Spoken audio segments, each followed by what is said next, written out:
On May 22nd, Jordan Brand is dropping another collaboration with Paris Saint-Germain, but this is for the Jordan 7 Retro.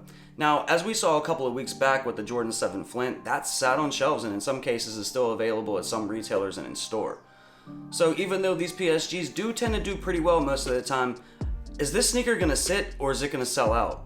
So in today's video, what we're going to do is we're going to take an in-depth look at this release, and I'm going to give you some resale predictions, and I'm also going to tell you if I believe if this sneaker is going to sell out or if it's going to sit on shelves. Now, if you're a fan of the Air Jordan 7 Retro, you probably really love it, and you probably try to cop almost every colorway that comes out. But for most people, the Jordan 7 is a take it or leave it kind of thing. It really depends on the colorway, or how much hype is really behind the sneaker. So in this case, with this Jordan 7 PSG that's coming out, the official colorway is white, college navy, sport royal, university red. Now the price tag on this is a whopping $215. Now normal retros cost around 190 bucks, so you do have an increased price here that's probably gonna shy some people away from picking up this release. But just looking at the overall color scheme and the build of this sneaker, I really do like what they're doing here. I mean, they're even doing some, different things that they don't normally do on the Jordan 7. So you're gonna have that, the mesh in places where they never put mesh before on the Jordan 7. You do get the PSG branding. On the back of the sneaker, you do have some nice touches. You have the Eiffel Tower on the back. I mean, that looks really, really cool. The materials on it, just from a distance, look to be all right. I don't know how premium that those materials are gonna be, but I can tell you that I do have the Jordan 4 PSG that came out in 2020, and the materials on that sneaker are very, very nice. I was really, really impressed with how it felt. Everything felt very buttery, so if it's gonna fall in line with the same materials that they used on that Jordan 4, you can expect a nice sneaker in hand if you wanna pick this up. Now, when it comes to the packaging, you will get this blue lid and a black bottom for the box. We'll have white tissue paper that comes in it. And just like on the Jordan 4 release here, this one came with a purple lid with the PSG branding. Inside, you do get that white wax paper. But one thing I really thought was cool with this release is they give you this grass looking soccer field inside. And it's very, very glossy and shiny, and it looks like they're doing the same thing with this Jordan 7. Now, if this is a sneaker that you're interested in and want to pick it up to add to your collection, I do recommend getting into any and all raffles that are available to you. So definitely check with all retailers, Finish Line, Foot Locker, Hibbett Sports, all those places to see what they're doing as far as raffle goes. Now, on the actual day of release, it's dropping on Saturday, May 22nd. So at 10 a.m. Eastern Standard Time, the following retailers are going to be having this sneaker in stock. And that's going to be Finish Line, JD Sports, DTLR, Snipes, Shoe Palace, Foot Locker, Champs, and Eastbay.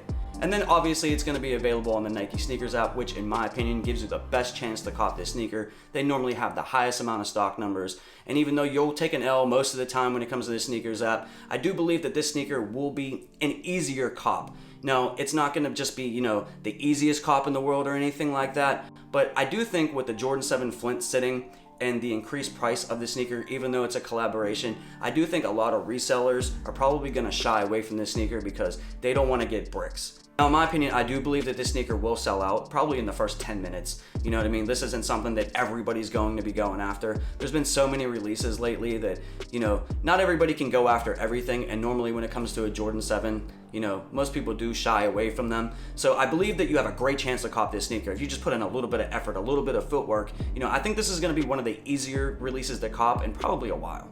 So let's get into some resale predictions for this sneaker right now. So the first thing that I want to do is look at some past Jordan PSG releases. So let's start with the Jordan 4 PSG that dropped in 2020. And that sneaker had a retail price tag of $220. Now, looking at the sizes, it looks like the average price for, one of those sneakers is between $340 and $400. And we're not even that far removed from the release date of that sneaker. So this sneaker seems to be doing very, very well. And if you look at another PSG that dropped more recently, this one dropped in February 2021. And this is the Jordan 1 Zoom Air PSG. And if you look at the sizing and the prices going for that sneaker was $140. And it looks like it's going anywhere between $270 and $300 depending upon size. So I mean, that sneaker is doing really, really well so far, and it's only been out a couple of months. Now, these PSGs, pretty much no matter what silhouette that they drop it in, do tend to do pretty well on the resale market.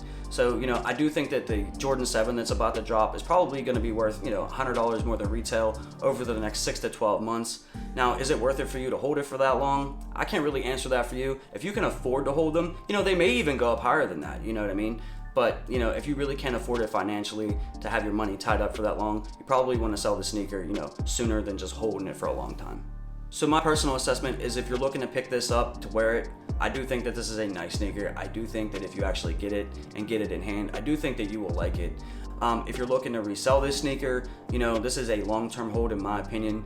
You know, some do better out of the gate than others, but when it comes to this Jordan 7, I do think it's gonna take 3 to 6 to 12 months for this to reach any kind of potential.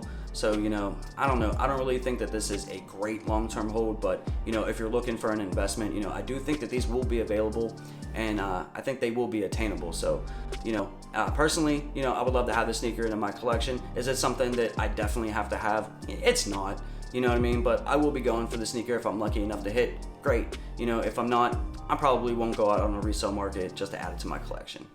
But guys, I really want to know what you think about this sneaker. Is this something that you're going after? Do you think that the colorway is nice? So is this a cop or is this a pass for you? Drop a comment down below and let me know if you're going after it or not. I would like to thank you all for rocking out with me and watching this video. Before you guys bounce out, if you haven't already done so, please hit that like button for your boy. And if you're new or you haven't yet already subscribed, hit that subscribe button and hit that notification bell so you never miss any content on sneakers, gear, or sports related items. And until next video, peace.